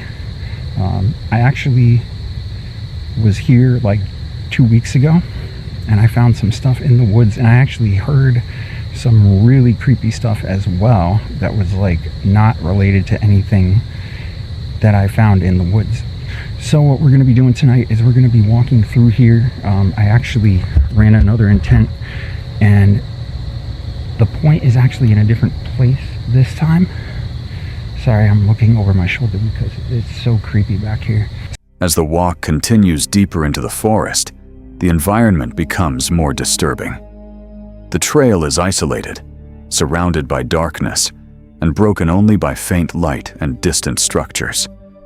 The feeling of being followed grows stronger. Sounds from the woods are unclear, sometimes footsteps, sometimes movement, sometimes nothing at all. The uncertainty builds tension as the explorer keeps questioning if something is nearby. And I found some really weird stuff, some kid stuff, and that's kind of what I've been finding all over the place here. Oh, what the hell was that?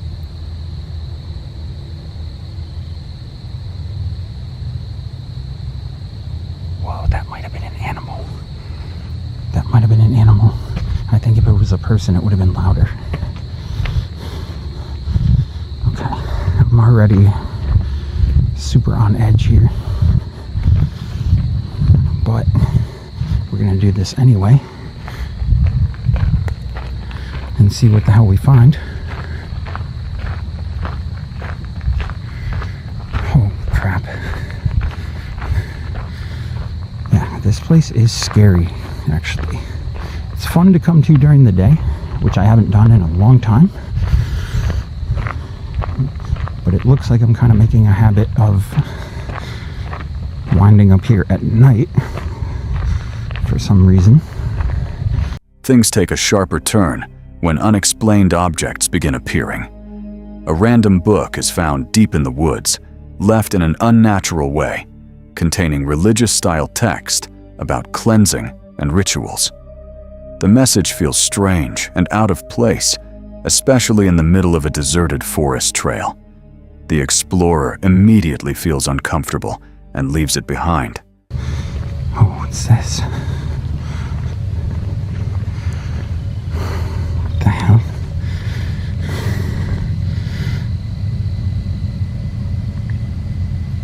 Someone left a book here, I think. Until I Find You.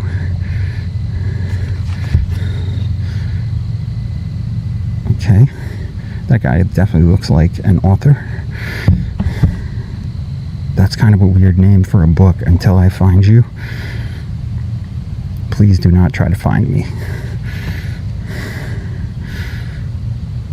Okay. Whoa. What?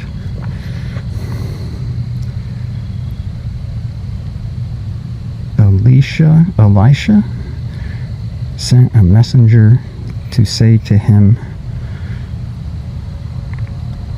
Go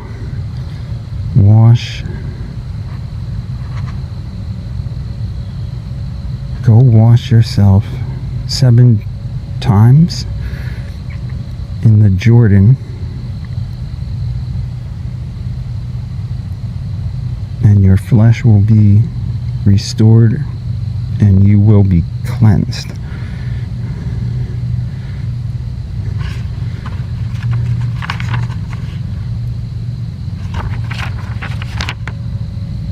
Okay. Okay, yeah, that's weird. That's really weird. As the journey continues, more unsettling details appear. Blurred camera moments, sudden noises, and the strong feeling that something is nearby, but never fully visible. The environment shifts between normal forest silence and sudden spikes of tension, making every step feel unpredictable. Yeah. Look at how creepy this is, man. I'm not supposed to go that way, though. My point is like over this way somewhere. Man, and it is the middle of the night, too, so who the hell knows what's going on. But yeah, this is where I wound up going last time. Let me just check and see. I mean, it's been like a week or two, but I'm pretty sure that no one's just gonna leave a flashlight. Someone probably picked it up when they walked back here. Yeah, I don't see any light or anything over there. I don't even remember how far it was. It was over here somewhere.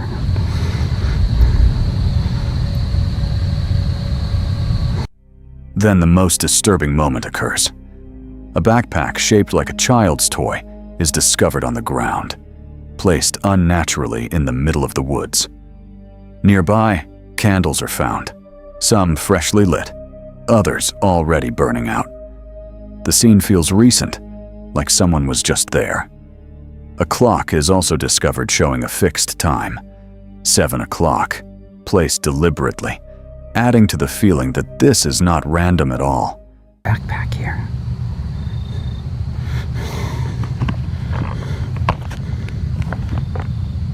It's like a face. That's kind of creepy. There's a backpack. Oh, it's got ears. What the hell?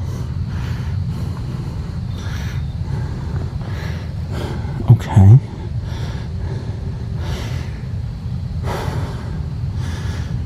Oh my god, yeah. See, I gotta make sure that like no one's around me, because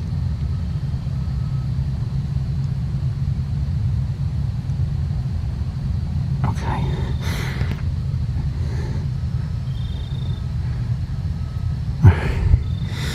Yeah. So backpack here. Skip hop. Is there anything in this thing?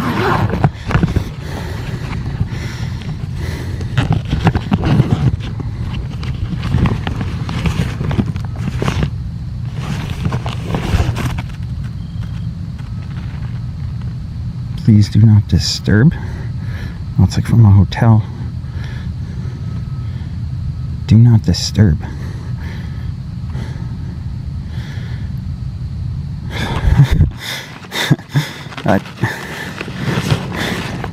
Okay.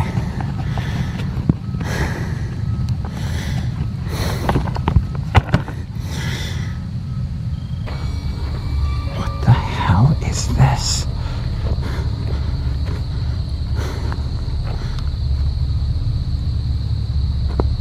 Yo. There's a clock sitting right here. There's a clock here. Yo, look what time it is. Look what time it is. It's 7 o'clock on the freaking clock.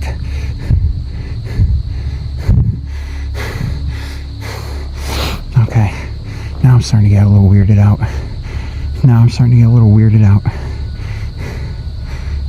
The exploration ends abruptly as the tension peaks.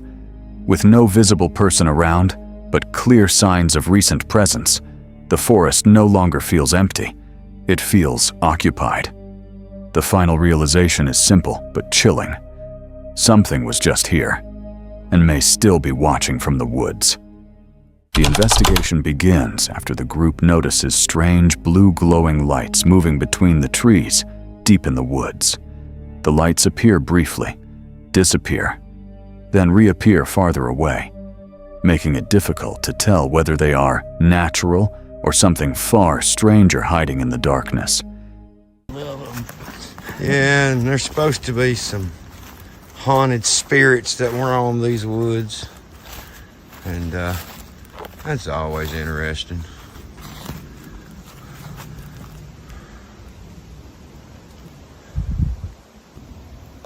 Alright guys, there is something up in front of us, and we are not sure what it is. We're not seeing it. We ain't seen it, but we have heard it. And it is moving through the woods.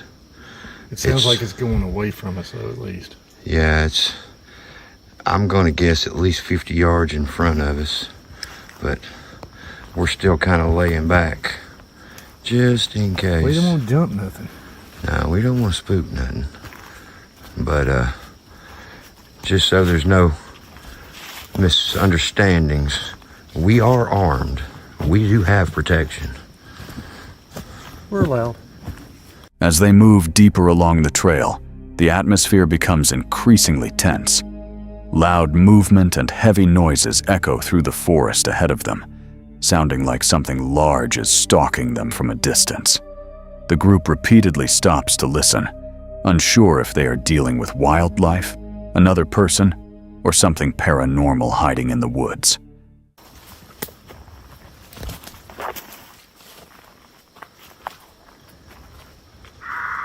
Whoa, what was that? I don't have any clue. Dude, that was right over there. Mm-hmm. My camera's pointed right where you were pointing. That was right over there.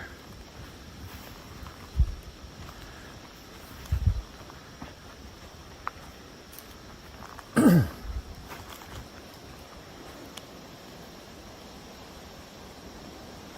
I'm gonna go ahead and be low ready. Further into the forest, they unexpectedly discover a hidden cemetery, surrounded by overgrown trails and thick darkness. Some graves still contain flowers and markers, making the isolated location feel unsettling and strangely maintained, despite how abandoned it appears. Alright, guys. This trail got a lot wider. Yeah, it got a lot. Looks like there's been some There's action. something up here. I can't tell what it is. Traffic. More than just foot traffic right here. Yeah, I think you can drive up this way.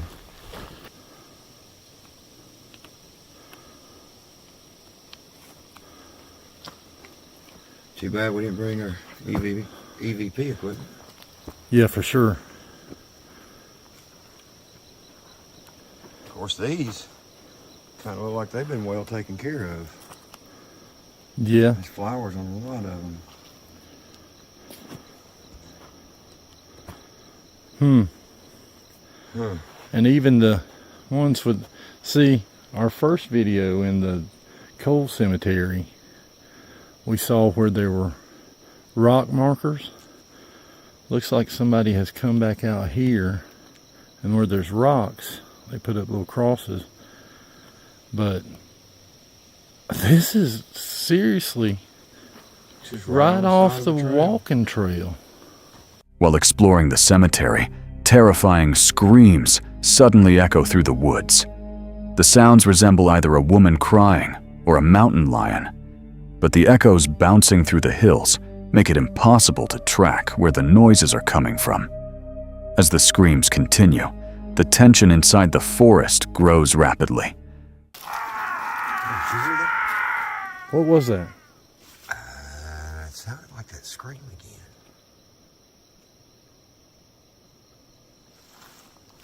Sounded like it come from that way though. Behind us here. Let me focus my light.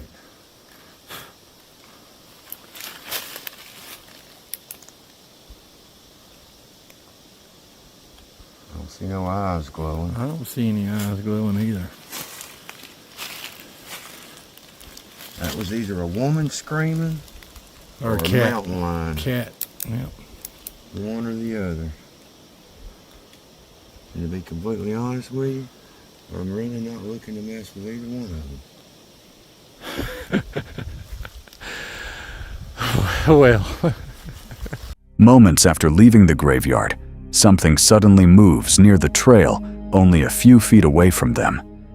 Both investigators clearly see movement in the darkness, but when they search the area, nothing is there.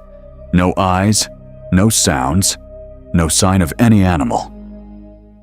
All right, guys, we come up out of that graveyard. We came up out, what is that? What's what? Something just moved up the trail. What? Something just moved. I don't know, I got bugs on my freaking hair. I mean, saw that was close. Whatever it was moved. Hang on. Let me go first. All right. Let me go first.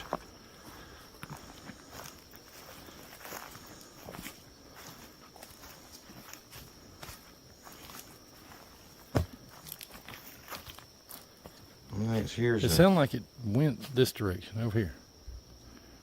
But it sounded like it was right here. Only thing that's here is a stick. One stick.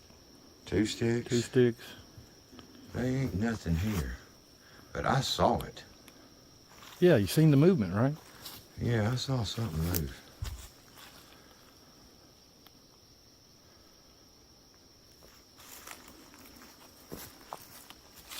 I don't know. So, I mean, I see no... If it was an animal, we'd be seeing eyes. Yeah, I don't see no eyes. I don't know what that was. Guys, we're headed back to the truck. Yeah, we got a long hike back to the truck. Realizing something may have been following them through the woods all night, they decide to end the investigation and leave the forest immediately.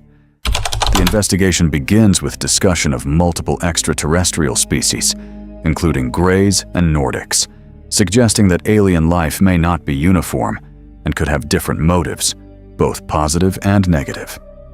Inside a remote forest, several strange balloon sightings in woods are discovered. The balloons appear near bent trees and water formations, forming unusual patterns that raise questions about possible hidden marking systems or unknown activity across the area.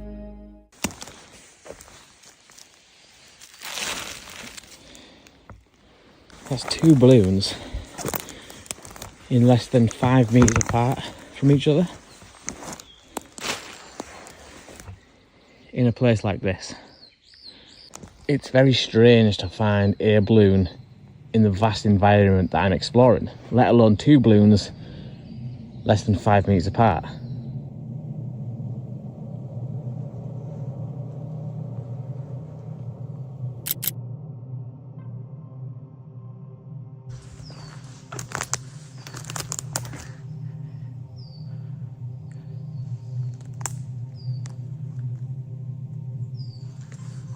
A deep sinkhole is also found, described as large enough to conceal objects or activity from view, adding to the sense of mysterious forest anomalies and hidden environmental structures. It's weird, like you're just walking through the forest and then you come across this large sinkhole. The camera's not really doing it justice to how deep this sinkhole is, so I might have to walk down there. Yeah, it's weird, like just a huge sinkhole in the middle of the forest, which would be ideal for things to take cover. You know, if you hear someone walking by in the distance that hasn't quite seen you yet or twigged on that you're there, you just jump in something like this and no one's going to see you, even if they are looking right across the horizon of the forest line. They would just look and skim straight over the top of this because it's so far down that you'd be well hidden. How deep this thing goes?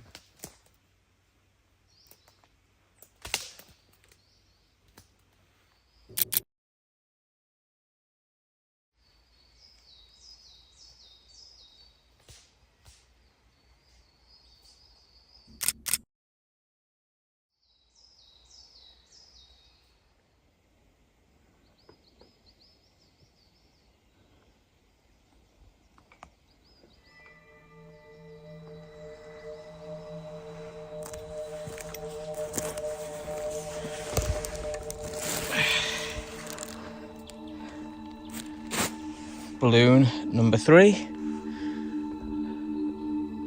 As the search continues, repeated balloon locations and unnatural tree shapes create a pattern that feels too consistent to ignore.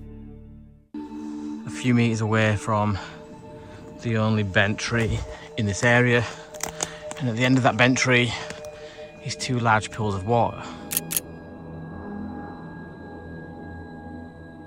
Is there anything to that? I don't know. But balloons would be a great way to mark things because humans are familiar with what a balloon looks like. We know that people release them as birthday surprises and things like that. So if you was going to use something natural and something that's not out of place to humans, it would be something that humans use. But also a great way to mark a certain area. That's 3 balloons within a square mile. Given how many square miles I'm walking amongst, is that common? I really have no idea. I'm just speculating at this point. But I always like to give you guys things to think about. As I always say, please don't ever take anything that I say. However, it remains unclear whether this is coincidence, human behavior, or something more unknown. The narrative shifts into skepticism around UFO perception, suggesting that human psychology and media exposure may influence how people interpret unusual sightings, especially in UFO investigation forest encounters. I was recently listening to a UFO experiencer on a podcast, and halfway through he kind of lost me because what he said was, you know, I've recently been watching a lot of UFO documentaries and I've recently been reading everything on the subject of UFOs and extraterrestrials. And what I believe is that there's a link there somewhere, because every time that I do this, you can guarantee I'll step outside of my house, I look up into the sky and there is something strange, something, you know, otherworldly. So there must be a link with the stuff that we're thinking and the way that these things show themselves to us. Tension rises when a blacked-out vehicle repeatedly circles the forest area. Its behavior appears deliberate, possibly surveillance-like, contributing to fears of being watched during the paranormal forest investigation. It's a car acting very suspiciously. It's just done 2 loops of this area. Each time looking out of the window at what I'm doing. It'd be interesting to see if they come back this way. This way, Lil.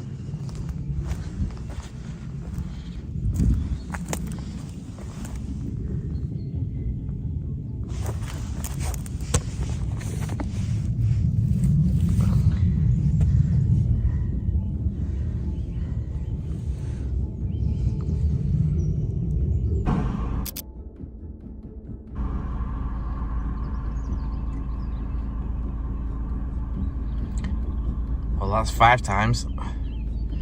I have no idea why they keep doing this.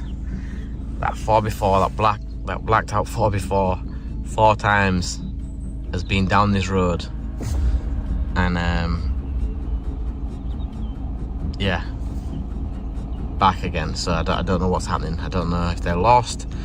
I don't know if they're concerned about what I'm doing or curious, but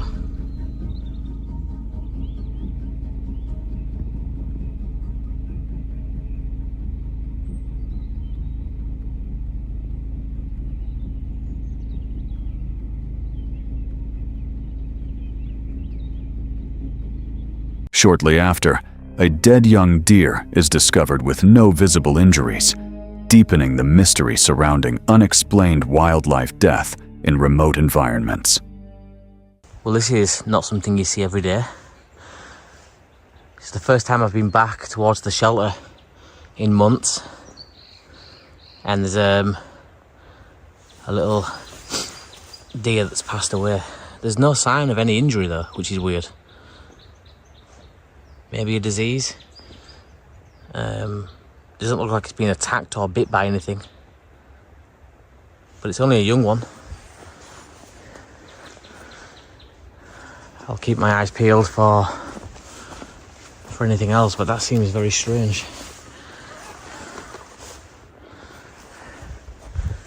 The case ends with unresolved questions about UFO sightings in forests, strange vehicle behavior, balloon patterns, and unexplained natural events, leaving the entire experience open-ended and unexplained.